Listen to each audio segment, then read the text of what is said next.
Hello everyone and welcome to Questline. So it's been a week since I last introduced myself and introduced my channel to the world, and we have successfully achieved the 2 digits. So thank you very much, ladies and gentlemen. I am very grateful to you out there. I salute you. And believe me, that was not easy. Now it might seem like a small thing, but for me, I'm incredibly grateful. It's the start of something new that has the potential to be great. Excuse me. However, despite my first video received over 100 views as of this recording, it has given me pause for thought that some of you might be thinking to yourselves, what is this channel, who is this dude, and why should I bother? So I thought to myself, I will offer some clarity for this video to bridge these unanswered questions. So let's clarify on the first question. What is Questline? In order to finally understand what Questline is, we have to start with the title itself. So let's break it down into digestible pieces by breaking it down, quest and line. According to ChatGPT, the word quest referred to as a long and challenging journey in search of something that is deeply meaningful or of great value. We are constantly reminded of this definition by what music we listen to, what we watch on the telly, the books we read, the people we interact with, or how we choose to live our lives. Going back to our ChatGPT, the word line has multiple definitions, which is as follows: from a narrow mark drawn on a piece of paper, a course in direction, a boundary or a connection, all with a literal and metaphorical purpose. And a line doesn't always go in a straight line either. So now that we have a better understanding of what these two words mean, a question might follow. How did Questline get started? How did it all begin? As I said before, Questline is a consequence of a promise I made to my son years ago. It was back in 2011 that my son was ill with an undiagnosed condition. No one could tell us what this undiagnosed condition was, only that it affected his immune system, meaning something as meager as a common cold was dangerous to him. He spent most of his life in the isolation wards in our local hospital, in Great Ormond Street Hospital in London. For me, it was the most daunting and difficult experiences I've ever had in my life. When time seems to have a strange parody, when time flies by so quickly, yet it seemed time would go on forever.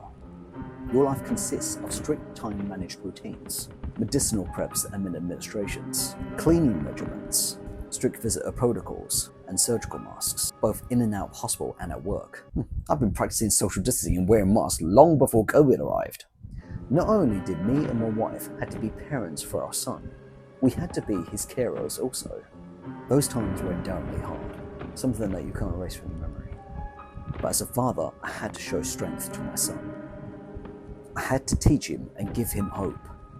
The hope that good things can be found in our darkest moments, despite our difficulties and struggles.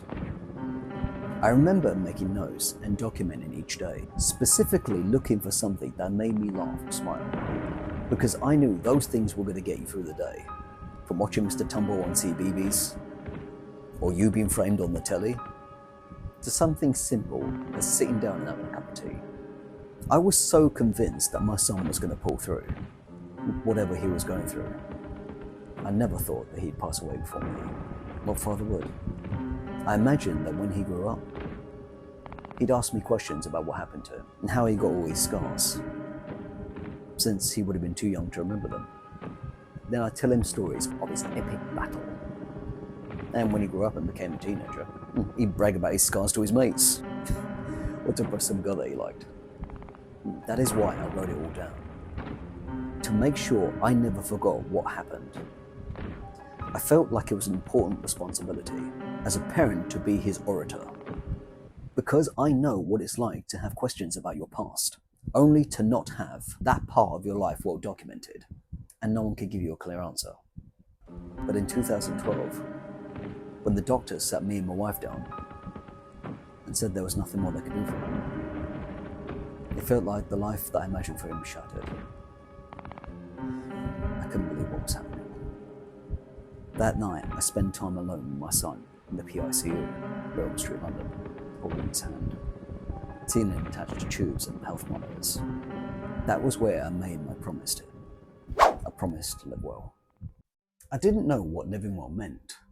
How could I? I seemed the least qualified in knowing. I wasn't a strong influencer. I wasn't successful or a winner in the eyes of the world. I was just another guy getting by in the day-to-day of adult life, even though how much I hated it. I was nothing in the eyes of the world, it seemed, but not to me. That had been the story of my life ever since I was a teenager. Surviving, but not living. I hated myself and what I'd become. Loathing my past because of bullying and systemic failures by my school. I was considered a lost cause long before they could be bothered to take the time to get to know me, or before I could give them the chance to show them what I could do. They indiscriminately killed the boy and the man I could have been. And in his place, I became a ghost. This self-loathing, this anger and this hurt that I felt never left me throughout my life. It wasn't until the moment my son was born where these thoughts and feelings I had about myself ceased. I can't remember if it was the moment when my son held my little finger, or the moment I first held him in my arms. But it was the night that I remember, that I accepted I was a failure in society's eyes. But it was also the night that I swore I will not let my son go through what I went through. I will not let the world destroy my son the way they destroyed me. I wanted to be a good father, and I would sacrifice my own life if his life was better than mine. But after he died and I returned to my job for the first time after a period of mourning, I felt like I returned to that old life I once knew, about myself and about the world's perception of me. It all felt really wrong. I wasn't living up to the promise that I made to my son while he was still alive. And there in the staff canteen, I broke down in tears. I'd woken up from the injustices of what I'd done to myself. Once things were seen, could not be unseen. I couldn't just plug myself back into the matrix and go back to sleep. My promise wouldn't allow me to. I needed to change. I needed to understand what living well meant. Now, living well is a multifaceted concept. Each person has their own interpretation, something that is definitely worth exploring in a future video. And because living well is so multifaceted, chances are there is the possibility I might not be able to fully understand or practice all of these concepts properly, or if at all. In life, there are no guarantees. A promise is a promise. I must honor that promise until it is fulfilled or I die trying. I didn't just want to make a promise and not act upon it. What would that say about my integrity as a father and a man? That goes the same for all of us, no matter who we are and where we come from. There are no excuses and no exceptions. Life does not discriminate. Otherwise, what's the point of making a promise to someone if you're not going to keep it? Something that is sadly seen far too often in this life, in this day and age. And remember the importance of what a promise is and its value. Words alone are not enough without the actions to reinforce them. With all this said so far, some of you might be asking, what kind of person am I running this channel? Well, I'll do my best to be honest right off the bat. First of all, I'm not perfect, nor do I want to be. As a matter of fact, no one is perfect. No one is a 10 out of 10. And I know for a fraction of you out there, someone is going to get pissed off for me saying so. In my opinion, this thinking of, oh, life is perfect and I'm perfect.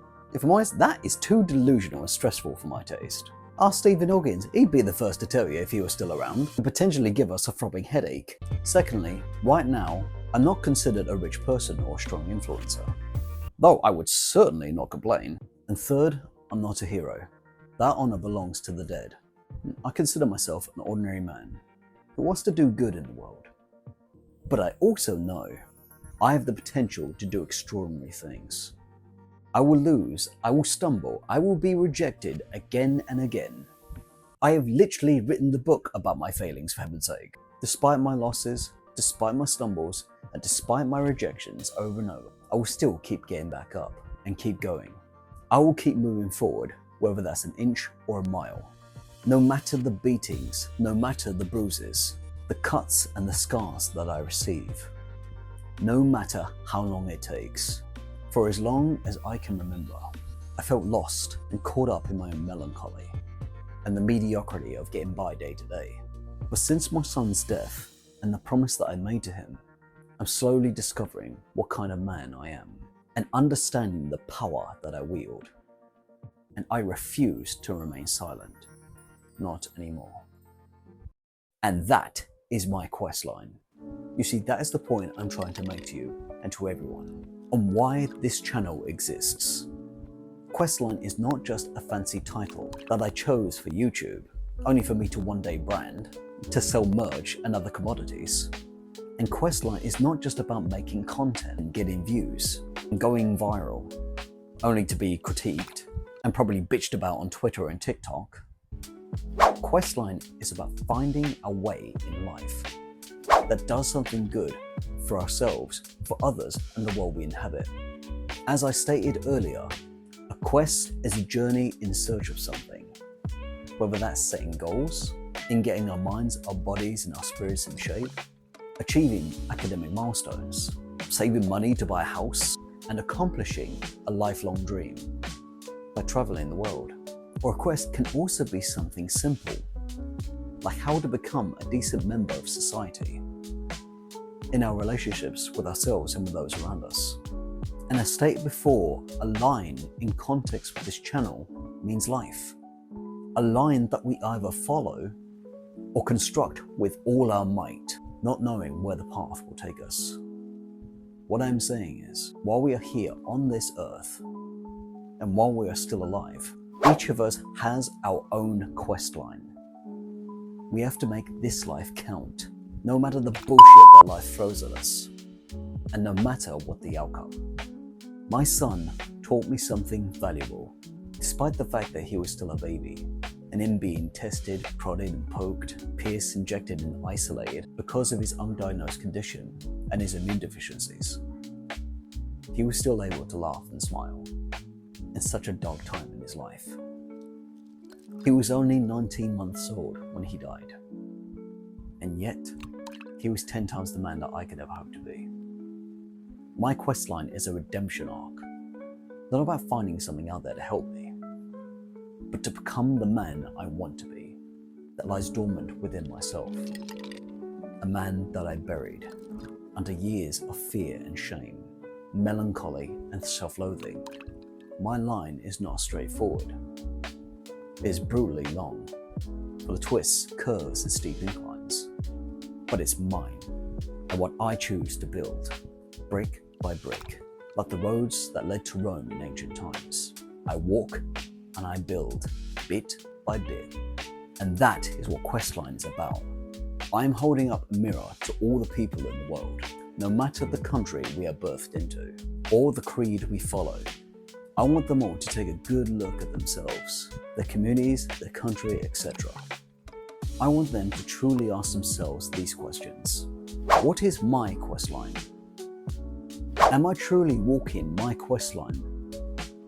One that builds me, others in the world. And if there is a slight inclination of hesitancy, then congratulations, you found your answer. You could try to fool the people around you with your excuses and maybe get away with it, but you cannot fool yourself. Not forever, at least. Sooner or later, life will teach us the hard lessons, whether we like it or not. We can't be complacent and sleep through life, for our things and worldly pleasures, and hypnotized by our screens, not when our time is at stake. We only get one chance to live well, so we might as well give it a shot while we have the opportunity. There is nothing worse than regret and despair. That cuts deeper than a knife and harsh language. We have to hope that there's always a chance to learn, to become and to teach how to live well. We owe it to those who are already gone, and we especially owe it to the ones that we leave behind. Like it or not, we are torchbearers that carry a legacy. A legacy that is just as important as every person that came before. So a question I have is this: what's your questline? Well, that wraps it up. If you're new to the channel and you like what you see and what I'm trying to achieve, then please hit that like and subscribe button. Let's make this video go viral, if it means I can inspire others on this mission that I've set upon. And if you have any suggestions, feedback for future videos, or you'd like to share your thoughts, then please feel free to leave a comment.